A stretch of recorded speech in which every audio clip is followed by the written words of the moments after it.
నమస్తే, నేను మీ శివకృష్ణ పోరాడ. ఎవరైనా విమర్శ చేస్తే వెంటనే కృంగిపడిపోయే మనస్తత్వం కనుక మీలో ఉంటే ఖచ్చితంగా ఒక క్షణం ఆలోచించండి.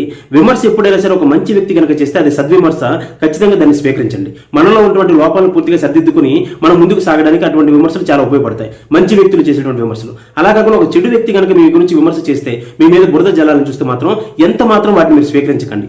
ఎందుకు ఈ మాట అంటున్నానంటే, ఎప్పుడైనా ఎవరైనా ఒక చెడ్డ వ్యక్తి కనుక మీ మీద విమర్శ చేయాలని చూసినప్పుడు వారిని ఏ కోణంలో చూస్తారంటే, ఒక పిచ్చివాడు రోడ్డు మీద వెళ్ళిపోతున్నప్పుడు ఎవరైనా ఒక పిచ్చివాడు మీ మీద బురద జలాలను చూసినా, మీ గురించి ఏదైనా పేలుతూ ఉన్నా, మాట్లాడుతూ ఉన్నా వెంటనే మీరు ఎలా చూస్తారంటే వాడి మీద జాలి చూపిస్తారు. అయ్యో పాపం వీడి మానసిక పరిస్థితి బాగలేదు అని చెప్పి జాలి చూపిస్తారు. అలానే ఎవరైతే అసూయపరులు నిష్కారణంగా ఎటువంటి తప్పు లేకుండా బురద జలాలను చూసేటువంటి ఎవరైతే వ్యక్తులు ఉంటారో వాళ్ళు ఎటువంటి విమర్శ చేసినా సరే ఒక పిచ్చివాడి స్థితిలో వారి యొక్క మానసిక పరిస్థితి బాగలేదని చెప్పి అలా కనుక మీరు చూడడం అలవాటైతే మీలో ఎటువంటి మార్పులు కలగకుండా మీరు మీ యొక్క ఉన్నత పదవులు ముందుకు సాగడానికి, మీ యొక్క ఆత్మస్థైర్యం ఎంత మాత్రం కోల్పోకుండా ముందుకు సాగడానికి ఎంతగానో దోహదపడుతుంది. అలా ట్రై చేయండి. ధన్యవాదాలు. జై హింద్.